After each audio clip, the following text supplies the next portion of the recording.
La vida y la carrera de Rafael tienen mucho en común con las de Leonardo y Miguel Ángel. Fue pintor y dibujante y también arquitecto, y trabajó para príncipes y papas como ellos, y fue muy reconocido. Leonardo y Miguel Ángel influyeron sobre el arte de Rafael, que era más joven. Pintó más que sus colegas y formó un gran taller. Algunos de sus ayudantes, sobre todo Giulio Romano, llegaron a ser artistas importantes.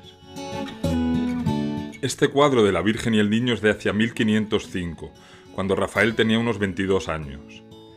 Acababa de llegar a Florencia tras formarse en Perugia, en la región de Umbria, con un importante pintor de la zona llamado Perugino. Los delicados rasgos de María y de Jesús recuerdan la pintura de este artista. La influencia de Leonardo y de Miguel Ángel, cuyo arte conoció al llegar a Florencia, se observa ya en este cuadro. A pesar de la delicadeza de los rasgos, las dos figuras son físicamente poderosas, monumentales.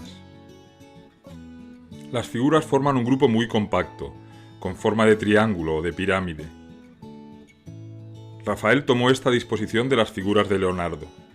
Esta forma de componer transmite sensación de solidez, de estabilidad.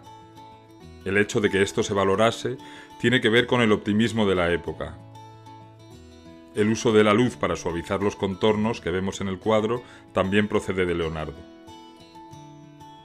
Estos rasgos delatan la influencia de otros artistas. Veamos qué rasgos son peculiares a él. Uno de ellos es la sensación de naturalidad que transmite la escena. La sensación de que el mundo que vemos es un mundo sin aristas ni fisuras. Las figuras parecen tranquilas, casi melancólicas. Sus rasgos están muy idealizados. Rafael escribió que para pintar a una mujer hermosa utilizaba una idea de esa mujer que le llegaba a la mente, una idea que es lo que intentaba pintar.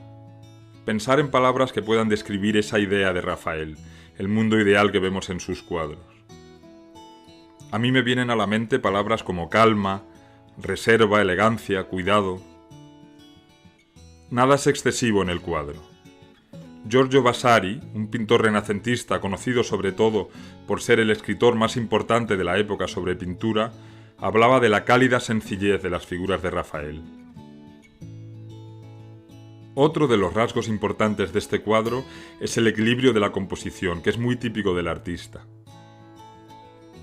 Fijaros en la forma en que la disposición en ángulo de una cabeza se equilibra con la otra cabeza. La diferente altura de las dos cabezas se compensa con las diferentes alturas de los elementos del paisaje que se ven a uno y otro lado. Todo en el cuadro está calculado con mucho cuidado, y sin embargo parece completamente natural, real. Pero es un realismo que pertenece a otro mundo, a un mundo superior al nuestro.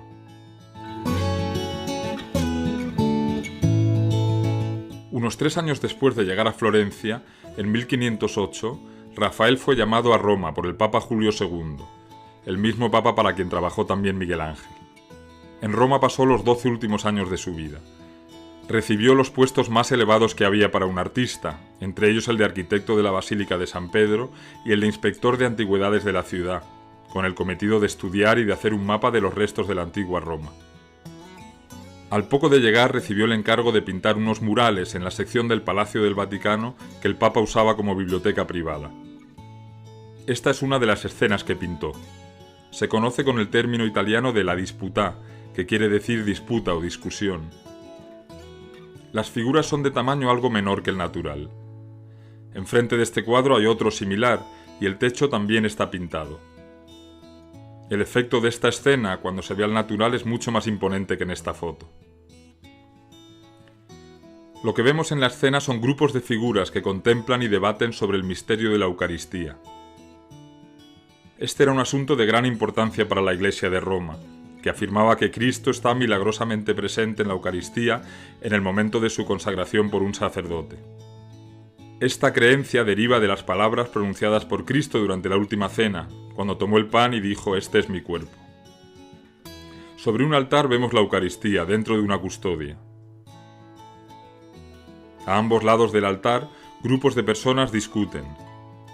Las indumentarias de algunos de ellos indican que son autoridades de la Iglesia. Encima del altar y de la custodia está la Trinidad. Vemos a la paloma del Espíritu Santo, a Jesucristo y en la parte alta a Dios Padre. Junto a Cristo están la Virgen y San Juan Bautista. A los lados, sentados sobre lo que parece un banco de nubes, vemos a figuras del Antiguo y del Nuevo Testamento. Un crítico ha escrito que uno de los rasgos más característicos del arte de Rafael es la lucidez geométrica de sus composiciones. Aquí lo vemos. Fijaros que hay un eje vertical muy claro situado en el centro del cuadro. Este eje lo marcan los círculos dorados que disminuyen de tamaño desde el que hay detrás de Dios Padre en la parte alta de la escena hasta la hostia que está en la custodia, pasando por los círculos que hay detrás de Jesús y de la paloma del Espíritu Santo. Además de contribuir al orden geométrico de la escena, este eje también guarda relación con el tema del cuadro. El movimiento descendente que marcan los tamaños de los círculos y que subraya el vuelo de la paloma nos transmite la idea de que el mensaje de Dios es transmitido a la tierra. Los dos semicírculos que forman las figuras en la escena marcan aún más la geometría del cuadro. Las líneas blancas del pavimento en la parte inferior convergen en la custodia y dirigen nuestra vista hacia ella. Esto nos recuerda el uso de la perspectiva lineal por artistas anteriores. En este curso vimos algo similar en una Anunciación de Botticelli. Las figuras muestran actitudes muy variadas. Me gusta especialmente una que parece asomarse por encima de una puerta a la derecha. La puerta existe en realidad, Rafael tuvo que disimularla.